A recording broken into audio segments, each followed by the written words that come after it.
BJTP 9. Itu gimana ceritanya si Faya bisa nikah sama pimpinan yayasan? Halisa, ibu benar-benar gak terima. Harusnya kamu nikah sama laki-laki seperti itu. Benny itu gak ada apa-apanya. Rosida langsung menghubungi putrinya yang tengah berbulan madu. Begitu Rifaya sudah tidak ada di kediamannya itu. Tentu saja Halisa dibuat terkejut mendengar kabar tentang Rifaya yang katanya menikah dengan pria tampan, gagah dan lebih kaya dari suaminya saat ini. Meskipun begitu, ia sudah tidak peduli lagi karena Benny sudah menjadi miliknya saat ini. Udahlah, Bu, gak apa-apa. Biarin aja. Itu malah lebih bagus kan? Biar dia pergi jauh dari Ponpes dan gak bakalan jadi penghalang buat kita lagi. Ucap Halisa dengan santainya. Iya, tapi masalahnya ayah kamu marah sama Benny karena usir Rifaya waktu di villa. Siap-siap aja kalau kalian pulang nanti bakalan kena marah. Rosida mewanti-wanti putrinya agar bisa menghadap sang suami yang mungkin bisa murka kepada menantunya nanti. Ibu tenang aja. Lagian Faya kan udah nikah lagi. Jeti, gak perlu dikhawatirkan. Semuanya udah beres dan ayah gak bakalan nyerahin bagian Faya sama gadis itu. Enak aja selama ini ibu yang harus urus semuanya dan dia yang gak ikut kontribusi malah kebagian. Tutur Halisa dengan entengnya. Semoga aja ya, Lisa. Ibu gak mau usaha kita yang sampai sejauh ini jadi sia-sia. Kamu juga harus cepat-cepat hamil dan punya anak dari Benny. Harap Rosida. Iya, aku pastikan ibu gak akan kecewa. Udah dulu ya, Bu, aku tutup dulu teleponnya. Lagi bulan madu juga. Ucap Halisa yang segera ingin mengakhiri panggilan telepon dengan ibunya itu. Ya udah, selamat bersenang-senang ya. Jangan lupa pulangnya bawa oleh-oleh buat ibu nanti. Tukas Rosida. Iya, Bu. Panggilan itu berakhir. Halisa alias sepupu Rifaya menyimpan ponselnya. Kemudian berjalan berlenggak-lenggok dengan mengenakan lenserie yang dipakainya. Malam itu ia harus menghabiskan malam pertama mereka. Mas Benny.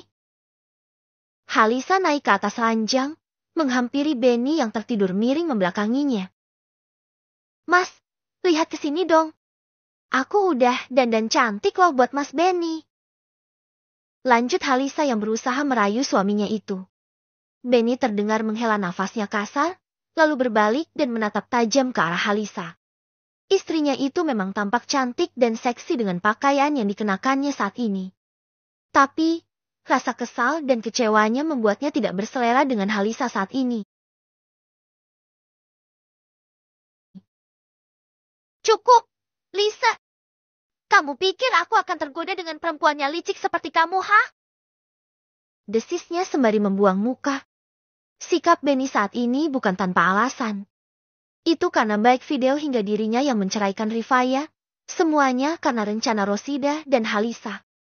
Ibu dan anak itu menjebak Benny, sehingga 1 minggu sebelum pesta pernikahan dirinya dengan Rifaya, ia malah tidur dengan Halisa di salah satu villa ketika mereka tanpa sengaja bertemu dan terjebak di tengah tersebut berdua saja. Benny diancam akan menyebarkan bahwa telah meludapi Halisa sehingga pria tersebut akan mendapatkan masalah dari ayahnya. Bahkan dikeluarkan dari daftar kartu keluarga. Benny yang terpojok pada akhirnya mengikuti rencana Halisa. Hingga pada akhirnya mereka menikah saat ini. Padahal ia sama sekali tidak menyukai sepupu Rifaya tersebut. Hal yang membuatnya bertambah kesal adalah kabar tentang Rifaya yang katanya sudah menikah lagi dalam waktu yang begitu cepat. Sampai kapanpun jangan harap aku mau menerima kamu, Lisa. Desisnya. Seraya kembali ke posisinya semula. Tidur membelakangi Halisa. Jangan sok jual mahal, Mas. Lagian kan kita juga udah pernah melakukannya waktu itu. Kamu gak tergoda apa mau melakukannya lagi? Goda Halisa. Seraya tanyanya tanpa permisi merayap ke belakang leher suaminya tersebut. Namun, ditepis oleh Benny. Kemudian beranjak bangun dari ranjang. Aku akan tidur di sofa. Tukasnya tanpa menoleh ke arah Halisa. Melihat sikap Benny yang mengacuhkan, Halisa mendengus kasar sambil mengepalkan tangan. Ini semua pasti gara-gara si Faya itu. Udah nikah pun masih buat aku hidup gak tenang. Decaknya. Di saat pasangan pengantin itu tidur terpisah. Sementara itu di tempat lain, yaitu Sadewa dan Rifaya. Keduanya tampak masih berada di lantai 2 dan berdiri di dekat pintu kamar Rifaya. Di mana sebelumnya, Rifaya bersedia memenuhi nafkah batin kepada Sadewa. Jangan buang-buang waktu. Haris akan siapkan makan malam. Setelah itu tidur lebih awal. Besok pagi-pagi aku harus pergi ke kantor dan membawamu ke rumah. Tukasnya. Pada akhirnya Sadewa memilih untuk menghindari malam pertamanya dengan Rifaya. Apa mungkin sebenarnya ada perempuan yang Mas Dewa suka? Tanya Rifaya tiba-tiba. Apa harus membahasnya sekarang? Sadewa malah balik bertanya, seakan ingin menekan Rifaya dengan kalimat untuk tidak ikut campur urusannya. Gak apa-apa, kalau Mas Dewa memang suka sama perempuan lain. Tapi, seharusnya perempuan itu yang Mas Dewa nikahi dan bukannya aku. Balas Rifaya dengan tersenyum getir di balik cadarnya saat ini. Sadewa menghela nafasnya dengan berat. Ia tahu cepat atau lambat Rifaya yang merupakan seorang wanita itu akan membuatnya kerepotan dan pekerjaannya pun akan bertambah dari biasanya. Tapi, itu tidak masalah karena baginya keberadaan Rifaya sendiri sifatnya hanya sementara untuknya dan dalam waktu 6 bulan mereka akan berpisah, seolah tidak pernah tinggal satu atap. Aku turun sekarang. Tukasnya. Kemudian bergerak kembali menuju ke lantai 1 alih-alih menjawab pertanyaan Rifaya sebelumnya. Sementara Rifaya menghela nafasnya panjang, tapi detik selanjutnya senyum mengembang terbit di wajahnya. Ia memang kecewa karena Sadewa tidak mau menyentuhnya di malam pertama, tapi itu bukanlah masalah yang besar untuknya saat ini. Gak apa-apa, Faya. Kalian juga belum saling kenal kan? Jadi, pelan-pelan aja dan jalani seperti air mengalir, batinnya di dalam hati. Ia juga memang lelah hari itu dan ingin segera merebahkan tubuhnya di atas ranjang. Menit selanjutnya, Rifaya masuk ke kamarnya dan menutup pintu serta menguncinya. Kemudian melemparkan tubuhnya ke atas ranjang, berbaring sambil menatap langit-langit kamarnya. Ada banyak hal yang dipikirkannya saat ini yaitu tentang kuliahnya. Ia ragu jika Sadewa mau memberikannya izin masuk di fakultas yang diinginkannya. Tidak lama kemudian, terdengar pintu diketuk. Nona, saya bawakan malam-malam untuk Anda. Seru Haris di balik pintu. Iya, Pak Haris. Sebentar. Rifaya segera memperbaiki letak hijab dan cadarnya itu, lalu bergerak menuju ke pintu dan membukanya. Ini, Nona. Maaf hanya ada ini di sini. Haris memberikan nampan kepada Rifaya yang mana isinya adalah ikan goreng dan tumis kangkung, beserta sambalnya dan ada air mineral juga. Iya, gak apa-apa. Terima kasih. Balas Rifaya, seraya kembali masuk ke kamar dan menutup pintunya. Kemudian, Rifaya membawa nampan itu dan menyimpannya di meja, lalu duduk di salah satu kursi sambil menatap makanan yang ada di depannya itu dan membuka cadar yang dikenakannya. Terdengar helaan nafas pelan dari wajah Rifaya saat ini. Kenapa aku malah ingat sama Orini, gumamnya yang teringat dengan nama ikan koi peliharaannya di kolam ketika berusia 10 tahun, di mana sudah lama menemaninya dan menjadikan ikan tersebut tempatnya berpeluh kesah. Namun, suatu hari mereka harus berpisah karena ikan itu pada akhirnya mati. Hal yang paling membuat dadanya sesak adalah ibunya atau sang bibi malah menggoreng ikan tersebut dan menyajikannya di meja makan. Hal itu membuatnya mengeluarkan isi perutnya karena mengetahui bahwa ikan yang dimasak adalah ikan peliharaannya. Bahkan sampai demam 2 hari karena sakit hati temannya itu digoreng tanpa sepengetahuannya. Sejak itulah, Rifaya tidak pernah makan ikan apapun karena baginya ikan itu sudah seperti teman baiknya. Entah bagaimana jenis dan dari mana asalnya ia tidak pernah mau memakannya. Kenapa gak tempe tahu aja padahal? Rifaya untuk sesaat mengeluh. Tapi pada akhirnya makan yang ada dengan hanya menyisakan ikannya saja yang tidak dimakannya. Usai makan malam, Rifaya membawa nampan itu ke bawah dan kebetulan bertemu dengan Haris. Maaf, Pak Haris. Saya gak makan ikan. Kalau ada yang mau boleh ambil ikannya. Belum saya sentuh kok. Terangnya. Jetinon Faya gak suka ikan. Maaf. Saya akan gantikan dengan. Gak usah. Pak Haris. Saya alhamdulillah udah kenyang kok. Terima kasih. Saya permisi kalau begitu. Rifaya pamit pergi dari hadapan Haris, lalu hendak beranjak ke lantai 2. Di saat yang sama, Rifaya tanpa sengaja mendengar Sadewa yang berbicara dengan seorang di telepon. Aku tahu ini sulit.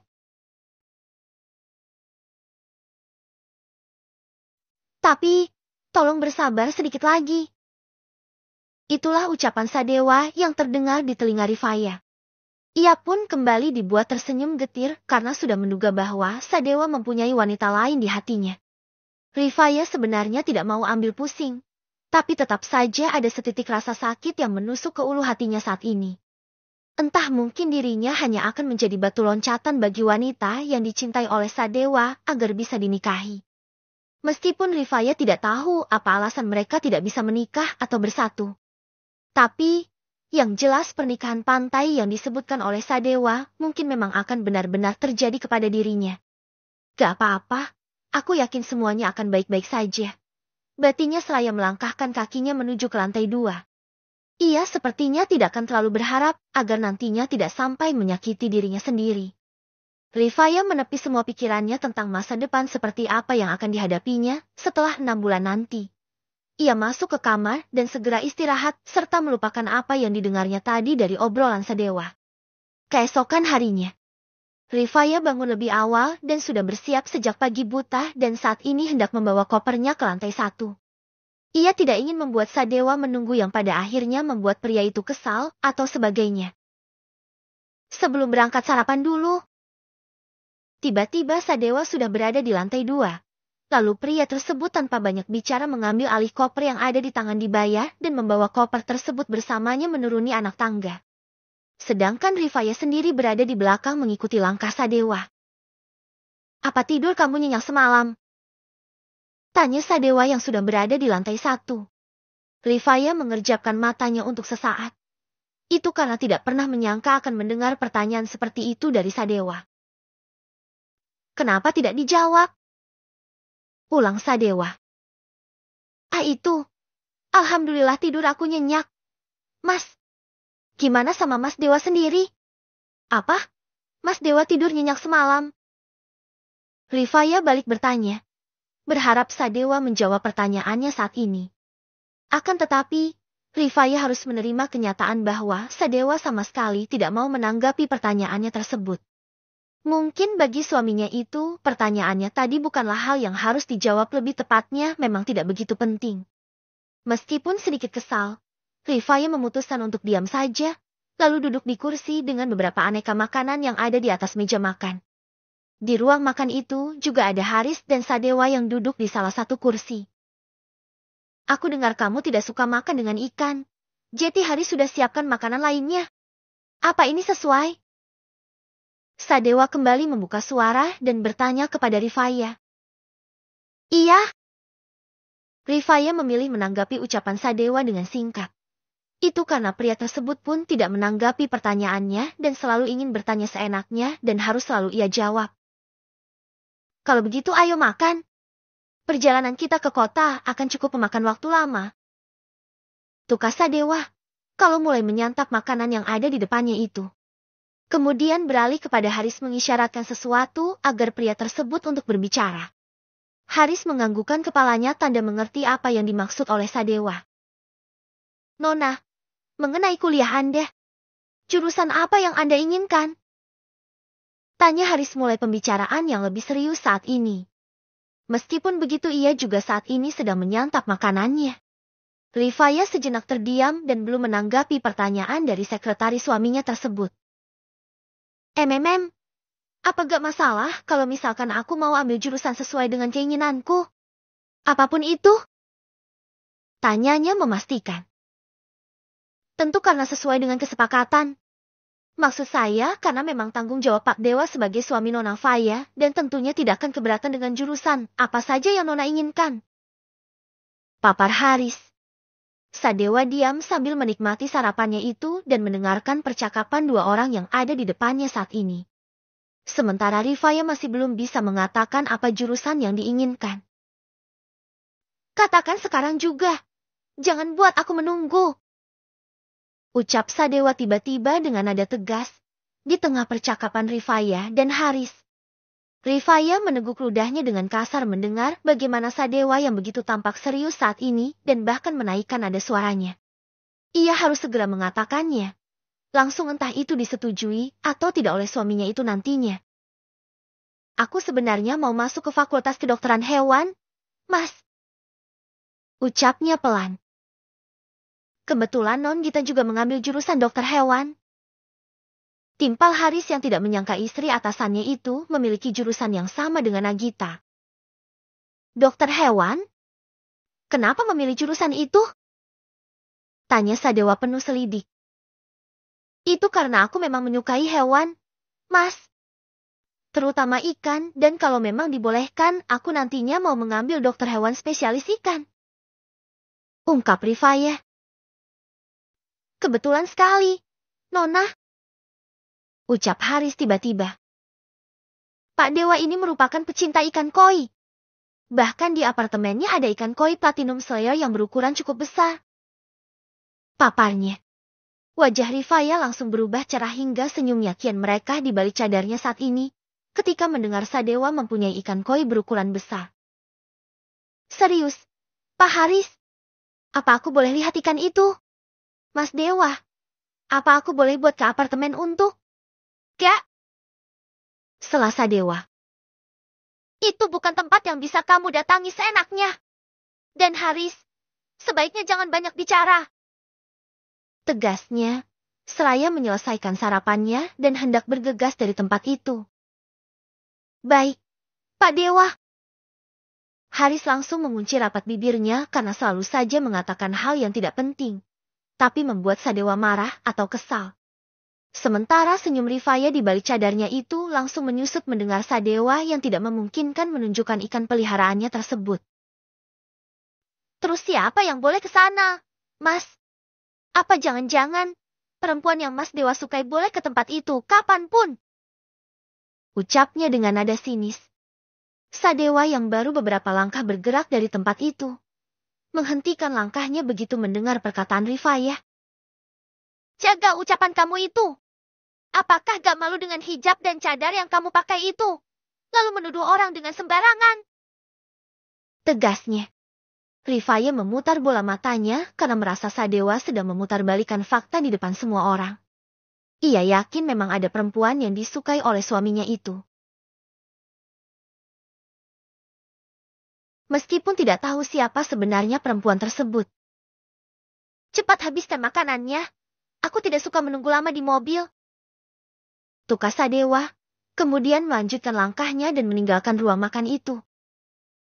Iya, aku akan habiskan semua dengan piring dan sendoknya sekalian. Balas Rifaya dengan sarkasme. Tapi, ucapannya itu sepertinya tidak didengar oleh Sadewa karena pria tersebut sudah keluar dari villa itu. Haris yang berada di sana malah menyaksikan pertengkaran suami istri itu dan merasa bersalah. Karena ia mengatakan tentang ikan koi peliharaan Sadewa tanpa mengetahui bagaimana konsekuensinya terlebih dahulu. Nona, jangan terlalu diambil hati. Pak Dewa memang orangnya sedikit kasar dan juga dingin. Tapi sebenarnya dia adalah orang yang baik dan penuh perhatian. Saya yakin suatu saat nanti Pak Dewa mungkin akan mengizinkan Anda untuk bisa melihat ikan koi peliharaannya itu. Tutur Haris yang mencoba menghibur supaya agar tidak terlalu merasa sedih atau kecewa dengan sikap Sadewa sebelumnya. Iya, Pak Haris. Terima kasih. Rifaya memang Sadewa terlalu cepat menyimpulkan bahwa suaminya memang tidak sebaik yang dipikirkannya. 30 menit kemudian, mereka sudah selesai dengan sarapan pagi, kemudian melanjutkan perjalanan menuju ke kediaman Sadewa. Di mana di sana ada ibunya Sadewa dan adik angkat pria tersebut. Mereka nantinya akan tinggal di sana karena memang Fatimah ingin Sadewa dan Rifaya tinggal bersama-sama mereka, alih-alih tinggal terpisah di apartemen putranya. Nanti apa kita juga tidur di kamar yang terpisah, Mas? Pertanyaan itu lolos begitu saja dari mulut Rifaya saat ini. Itu karena sebelumnya Sadewa memang tidak ingin berada satu ruangan dengan dirinya. Sadewa membuang nafasnya kasar mendengar pertanyaan Rifaya yang seperti ingin mengujinya saat ini. Kamu pikir bagaimana pendapat ibu nanti, kalau kita tidur terpisah? Apa itu masuk akal? Jawabnya dengan nada dingin. Aku kan cuma tanya aja, Mas. Tak perlu marah sampai segitunya. Balas Rifaya yang memberanikan diri berbicara ketus di depan Sadewa. Sambil menghela nafasnya kembali, Sadewa memilih untuk tidak menanggapi ucapan istrinya itu. Selama perjalanan itu, supaya memilih untuk tidak bertanya apapun lagi kepada Sadewa. Begitu juga dengan Sadewa yang tidak mengatakan sepatah kata pun, hingga mereka tiba di kediamannya setelah perjalanan 3 jam lamanya. Keduanya turun dari mobil. Sedangkan Haris ke belakang menurunkan koper milik Sadewa dan Rifaya. Lalu terlihat Fatimah dan Nagita menyambut kedatangan pengantin baru tersebut di teras rumah mewah tersebut. Tetapi, raut wajah ibunya Sadewa tampak berbeda dari sebelumnya. Ada gurat kekecewaan di sana. Bisa-bisanya mereka berbohong. BJPT ke-10. Assalamualaikum. Ibu, kami pulang dan sudah sah menjadi suami istri. Sadewa berusaha menenangkan diri ketika tiba di rumah ibunya, menggenggam tangan istrinya, Rifaya, dengan erat. Tapi, di saat yang sama Rifaya dibuat terkejut karena tiba-tiba Sadewa malah menggenggam tangannya. Apa itu hanya pura-pura? Pikirnya. Sadewa lantas menyalami ibunya, berharap suasana bisa kembali seperti sedia kala. Rifaya pun mengikuti jejak suaminya, menundukkan kepala dan mencoba memberikan senyum terbaiknya saat menyalami ibu mertuanya. Namun, sikap Fatimah kali ini berbeda. Senyum hangat yang pernah menyambut kedatangan mereka tak nampak di wajahnya. Sebaliknya, Fatimah menyambut mereka dengan tatapan dingin yang mampu membelah hati. Bahkan, di hadapan Sadewa, Fatimah begitu terang-terangan menunjukkan ketidaksukaannya kepada Rifaya, menantunya yang baru saja diangkat menjadi keluarga. Rifaya merasa dililit kegelisahan, menggigit bibir di balik cadarnya untuk menahan rasa sakit yang ditimbulkan oleh sikap dingin sang ibu mertua. Ada yang mengganjal di hati Fatimah, lalu Rifaya merasa seolah-olah terjebak di tengah labirin emosi yang tiada keluar. Cepat masuk, Dewa. Ibu harus bicara dengan kalian berdua. Ucap Fatimah dengan nada datar, lalu masuk terlebih dahulu ke rumah. Disusul oleh Nagita dengan tersenyum tipis, atau lebih tepatnya sebuah senyuman puas melihat ibunya itu berubah sikap kepada Rifaya.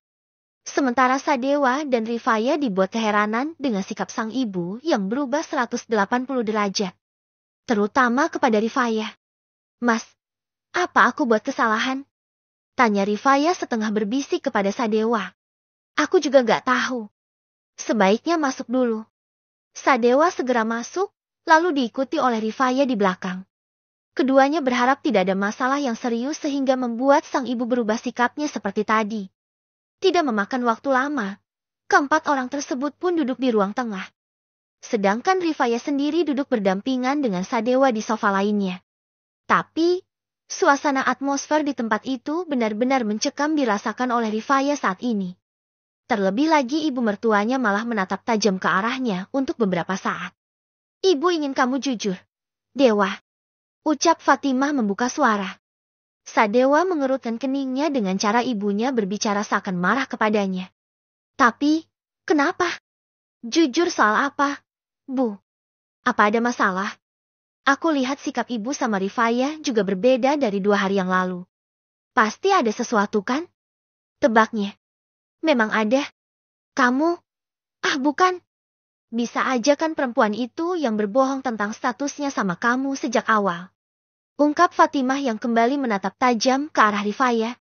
Ditatap seperti itu, Rifaya teringat dengan tatapan kebencian sang bibi yang selama ini dipanggil dengan panggilan ibu olehnya. Ia saat ini memilih untuk menundukkan pandangannya. Sementara Sadewa semakin tidak mengerti ada apa dengan ibunya. Maksud ibu status Rifaya yang bagaimana? Jelaskan lebih detail, Bu. Tanyanya memastikan. Itu karena ia mulai menyadari kenapa ibunya bisa marah seperti sekarang ini. Bisa jadi karena status Rifaya sebelumnya yang seorang janda atau mungkin ada hal lain yang diketahui oleh ibunya. Fatimah menghela nafasnya panjang. Katakan kalau kamu memang gak tahu sejak awal perempuan itu seorang janda, Dewa. Tanyanya. Apa hanya itu yang ingin ibu tahu? Sadewa malah bernafas lega. Jika memang karena perkara Rifaya yang sebelum janda adalah hal yang dipermasalahkan oleh ibunya. Iya, ibu baru dapat laporan pagi ini. Kalau kamu sebenarnya menikahi janda. Kenapa harus janda? Dewa, kamu tahu kan ibu paling benci dengan yang namanya janda. Sentak Fatimah. Nagita yang duduk di sana diam-diam tersenyum tipis. Ia yakin jika ibunya itu tidak akan menerima Rifaya di rumah itu. Dan yang lebih buruk adalah Sadewa mungkin akan diminta untuk bercerai dengan wanita bercadar itu. Bukan tanpa alasan. Itu karena dulu ibu angkatnya itu hampir bercerai dengan sang ayah angkat karena seorang janda. Sejak itulah Fatimah selalu tidak suka dengan wanita yang berstatus janda. Gak sia-sia aku udah cari informasi latar belakang perempuan soalim itu. Batinnya yang tertawa di dalam hatinya saat ini. Sementara Sadewa menghela nafasnya panjang sambil menghembuskan punggung ke sandaran sofa. Ibu benar. Kalau Rifaya memang janda dan aku sudah tahu sejak awal. Tapi, aku punya alasan kenapa mau menikahinya. Terangnya. Apa alasannya? Dewa. Apa karena kamu menyukai dia sehingga kehilangan akal sehat? Apa kamu mau seperti ayahmu yang melupakan keluarga demi seorang janda? Cecar Fatimah dengan suaranya yang bergetar. Sadewa kembali menghela nafasnya panjang.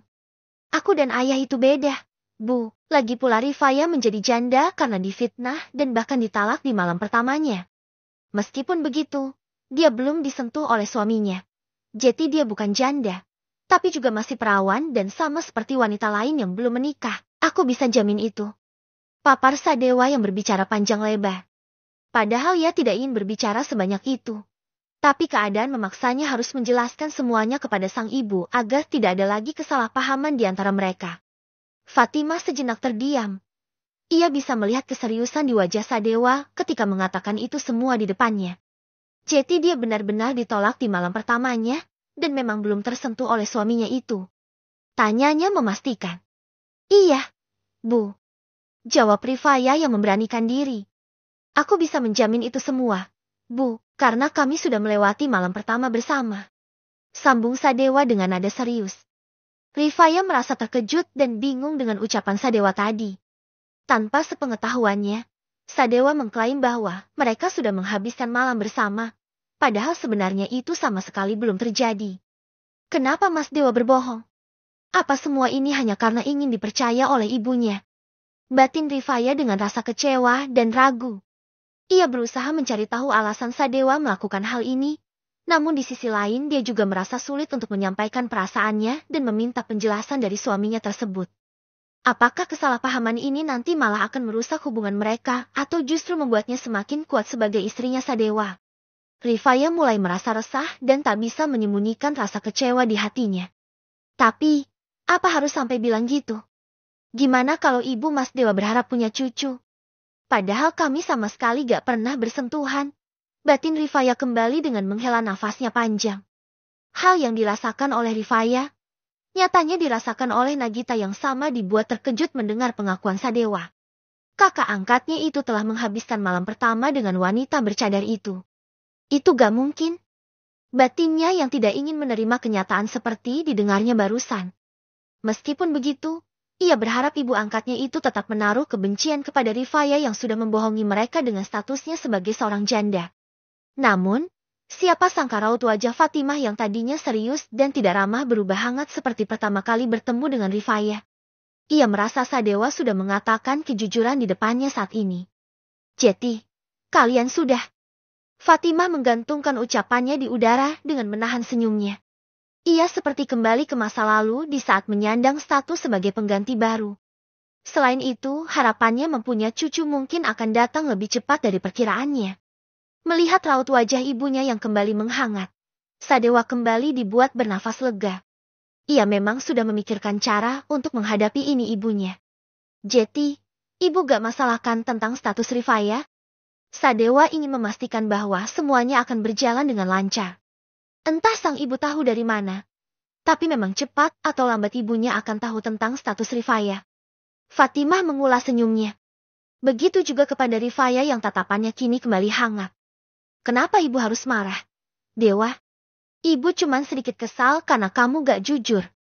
Tapi, setelah mendengar pengakuan kamu tadi, ibu gak ada alasan lain lagi untuk kesal atau kecewa. Ibu malah berharap Faya bisa segera hamil. Ungkapnya. Rifaya yang sedikit meneguk air minum di tangannya itu langsung tersedak mendengar ucapan ibu mertuanya tentang hamil. Uhuk, kamu gak apa-apa, kan? Sadewa dengan sigap segera merengkuh Rifaya sambil menepuk-nepuk punggung istrinya itu dengan pelan. Iya, aku gak apa-apa, Mas. Jawab Rifaya sembari bergeser sedikit karena Sadewa begitu dekat dengan dirinya. Sementara Fatimah tersenyum kecil melihat bagaimana Sadewa yang begitu perhatian kepada Rifaya. Itu seakan menjadi bahwa putranya memang menyayangi menantunya itu. Pada saat yang bersamaan, diam-diam Nagita mengepalkan tangannya erat-erat melihat pemandangan di depannya yang mengguncang hatinya. Tidak hanya itu, ibu angkatnya bahkan berubah pikiran dan tak lagi mempedulikan tentang status Rifaya sebagai seorang janda. Kenapa Jeti gini sih? Bukan seperti ini yang aku harapkan. Kenapa Ibu Jeti berharap perempuan itu hamil? Yang benar aja. Itu gak akan pernah terjadi. Batin Nagita yang masih mengepalkan tangannya. Nagita hendak bicara bahwa ia ingin beranjak dari tempat itu. Tapi belum sempat ia bicara malah didahului oleh ibu angkatnya itu. Dewa, sebaiknya kamu bawa Rifaya ke kamar dan biarkan dia istirahat. Pasti capek perjalanan jauh. Saran Fatimah dengan suara lembut. Matanya menunjukkan kepedulian. Iya, Bu, kamu ke atas dulu kalau begitu. Ayo, Faya. Sadewa pun mengajak Rifaya beranjak dari ruang tengah, perlahan menggandeng tangannya. Pelan-pelan aja jalannya. Dewa, kasihan sama Faya. Pesan Fatimah sambil menatap ke punggung mereka berdua yang mulai mendaki anakan tangga. Ekspresi wajahnya terlihat simpatik, karena ia tahu betul bagaimana rasanya setelah menunaikan malam pertama pasti cukup menyakitkan dan perih untuk berjalan.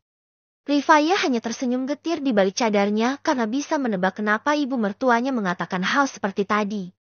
Meskipun ia tidak tahu seperti apa sakitnya usai malam pertama, tapi dari beberapa informasi yang diketahuinya memang akan membuat kesulitan untuk berjalan. Lagian kenapa juga harus ngaku udah NPC? Rutuknya di dalam hati dan itu ditujukan untuk Sadewa. Langkah Rifaya terhenti. Bersamaan Sadewa juga berhenti di pintu depan kamar dan membawa koper di tangannya. Ayo masuk. Ini kamarku. Ajak Sadewa, seraya membukakan pintu. Iya, Mas.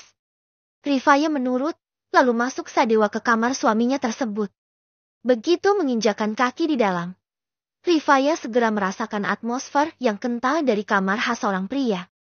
Cat dinding yang mendominasi dengan nuansa gelap menciptakan kesan misterius sekaligus menggoda. Namun, ada sesuatu yang terasa ganjil ketika Rifaya menoleh ke arah ranjang king size yang berada di tengah ruangan. Mas, apa itu kelopak mawar merah dan... Rifaya menggantungkan kalimatnya, seakan terkaget oleh apa yang baru saja dilihatnya. Tak hanya kelopak mawar merah yang menutupi permukaan ranjang, terpampang pula sepasang pakaian tidur couple yang terlihat romantis. Namun yang membuat jantung Rifaya berdebar kencang dan pipinya merona adalah sebuah lenserie berwarna senada yang terasa begitu menantang dan provokatif. Rasa penasaran, kebingungan, dan gairah bercampur aduk dalam hati Rifaya, tak tahu harus bereaksi bagaimana. Dia mencoba mencari tahu niat sebenarnya di balik kejutan yang menggoda ini. Pada saat yang bersamaan, Sadewa cepat-cepat menarik pakaian dan lenserie yang berserak di atas ranjang, kemudian melemparkannya ke dalam keranjang. Tak hanya itu, ia juga bergegas membersihkan sprei yang dipenuhi kelopak bunga mawar merah. Mungkin itu persiapan dari ibuku. Jangan terlalu dipikirkan. Anggap saja nggak pernah melihat. Ujar Sadewa dengan wajah yang memerah, mencoba menenangkan suasana. Bagaimana tidak? Sadewa merasa sangat tercengang dan malu melihat keberadaan barang-barang tersebut tepat di hadapannya. Sementara itu, hatinya berdebar kencang seolah menyimpan ribuan rahasia tak terungkap, yang mungkin akan mengubah hidupnya yang selalu disibukkan dengan pekerjaan. Rifaya sebenarnya ingin mengabaikan kata-kata Sadewa. Namun ia tahu, jika tak menanggapi, pria itu mungkin akan semakin menekannya. Aku biasa saja, Mas. Balas Rifaya dengan nada santai, mencoba menutupi gundah di hatinya. Tapi, kalau Mas Dewa memang ingin aku mengenakan pakaian itu, aku gak keberatan sama sekali. Rifaya kemudian mulai bergerak untuk membuka cadar yang ia kenakan, meski sesungguhnya di lubuk hatinya, ia ingin menangis terbujur karena merasa terkekang oleh sikap acuh pria tersebut. Sadewa menahan napas, merasa tertantang oleh ucapan Rifaya yang seperti ingin mengujinya. Jangan bicara aneh-aneh, kamu sama sekali gak cocok dengan pakaian seperti itu. Ucapnya tegas, seraya mengambil sesuatu di dalam laci. Napasnya terasa semakin berat, mencoba menahan darahnya yang mulai berdesir aneh. Oh, jadi aku cocoknya gak pakai baju mungkin ya, di depan Mas Dewa. Goda Rifaya dengan nakal, sambil membuka cadar yang dikenakannya. Entah mengapa, ia merasa lebih bebas dan berani ketika berbicara dengan Sadewa saat ini. Mendengar kata-kata Rifaya, wajah Sadewa memerah, hatinya bergolak antara marah dan tergoda. Napasnya terengah-engah seakan mencoba mencari udara di tengah panasnya suasana yang tercipta. Ia harus berusaha tetap tenang dan tidak terpancing. Namun bagaimana caranya ketika Rifaya begitu pandai menguji kesabarannya? Terdengar helaan nafas panjang dan berat dari Sadewa, menunjukkan kekecewaan yang mendalam. Ia tidak tahu apa yang tengah melintasi pikiran Rifaya, tapi ada keyakinan dalam hatinya bahwa wanita itu sebenarnya tidak ingin melakukan hal itu. Mungkin Rifaya hanya ingin bersikap seperti istri yang patuh, yang selalu mengalah, yang bisa menerima apapun. Bagaimanapun juga, Rifaya sadar ia tidak bisa mengharapkan lebih dari itu. Usaha yang bagus, Faya. Tapi, aku sama sekali tidak akan. Ucapan Sadewa terhenti seketika, saat ia melihat wajah Rifaya tanpa cadar untuk pertama kalinya. Tetapi, bukan karena terpana atau terpesona dengan kecantikannya. Alih-alih, ia terkejut bukan main ketika menemui sebuah tompel di pipi kanan Rifaya. Rasa terkejut itu seolah-olah menendang relung hati Sadewa yang paling dalam, dan membuatnya paham mengapa Rifaya selama ini selalu menutupi wajahnya dengan cadar. Itu semua untuk menyembunyikan kekurangan yang ada di wajahnya, untuk melindungi hatinya dari pandangan sinis dan ejekan dunia. Dan di tengah kebisuan yang merebak, Sadewa bertanya-tanya apakah itu memang wajah asli Rifaya? Kenapa, Mas? Apa Mas Dewa kecewa karena ternyata aku gak seperti yang Mas Dewa bayangkan? Oh, aku tahu Mas Dewa berharap seenggaknya aku cantik seperti wanita bercadar lainnya. Ucap Rifaya dengan nada sinis, menatap tajam mata Sadewa yang seolah menerawang hatinya. Rasa penasaran dan kecewa terpancar jelas dari ekspresi wajahnya. Sadewa langsung memalingkan muka ke tempat lain, tersentak oleh perkataan Rifaya. Jangan asal menuduh. Aku bukan orang yang menilai seseorang dari bagian luarnya saja. Elaknya, menahan amarah yang mulai bergolak. Aku harus ke kantor hari ini dan akan pulang sore hari. Kalau ada apa-apa bisa bicara dengan ibuku. Lanjut Sadewa, berusaha mengalihkan pembicaraan ke hal lain, menghindari mata Rifaya yang memandang menyesal. Ia segera meninggalkan kamar mereka dengan file dokumen di tangannya. Hati terasa hampa oleh situasi yang terasa begitu membekas. Saat Sadewa tak lagi terlihat dalam pandangannya, Rifaya duduk di sisi ranjang dengan tersenyum tipis. Matanya tertuju pada pantulan wajahnya di cermin. Apa yang dilihat oleh Sadewa tadi adalah sebuah topeng, bukan wajah asli Rifaya. Sejak berada di villa, ia sengaja merias wajahnya demikian untuk menguji ketulusan perasaan Sadewa terhadapnya. Sesuai dugaan Rifaya, pria itu tak mampu menyembunyikan rasa kecewa dan mulai menjauh begitu melihat penampilannya yang jauh dari cantik. Ah, Mas Dewa, kamu belum tahu. Ini hanya ujian untukmu. Bisik Rifaya lirih sambil mengepalkan tangan kecilnya. Hatinya merasakan getaran antara sakit dan harap. Menunggu saat yang tepat untuk mengungkapkan wajah aslinya. Aku harus apa sekarang? Apa harus di kamar seharian? Gumamnya, seraya merebahkan tubuhnya di atas ranjang yang empuk itu. Beberapa menit kemudian, Rifaya bergerak turun dari ranjang. Ia harus mengeluarkan pakaian yang ada di dalam koper. Kemudian memindahkannya ke lemari, di mana ada bagian yang kosong, maka ia simpan pakaiannya di sana. Setelah itu, semua pakaian berpindah ke dalam lemari. Rifaya berkeliling di kamar itu untuk melihat-lihat. Ada beberapa foto Sadewa dari kecil hingga pria tersebut dewasa. Apa ya kulkas 7 pintu kayak Mas Dewa bisa senyum kayak gini? Kok mustahil ya? Gumamnya sambil menatap salah satu foto yang ada di depannya itu. Menit selanjutnya, Rifaya mendengar ponselnya yang berdering di atas ranjang. Ia pun menyimpan foto yang ada di tangannya itu ke tempat semula, lalu bergerak mengambil ponselnya. Itu panggilan dari nomor tidak dikenal dan hal itu membuat Rifaya ragu menjawab panggilan tersebut. Angkat gaya. Rifaya bergumam sambil menatap layar ponselnya, hingga panggil itu pun berhenti dengan sendirinya. Tetapi, menit selanjutnya ada sebuah pesan yang masuk ke layar ponsel Rifaya itu. Dari nomor yang tidak menelponnya tadi. Ia pun membacanya untuk memastikan siapa sebenarnya yang menghubunginya itu. Ini apa maksudnya? Raut wajah Rifaya langsung berubah pucat pasi usai membaca pesan yang ada di ponselnya tersebut. BJPT 11. Apa dia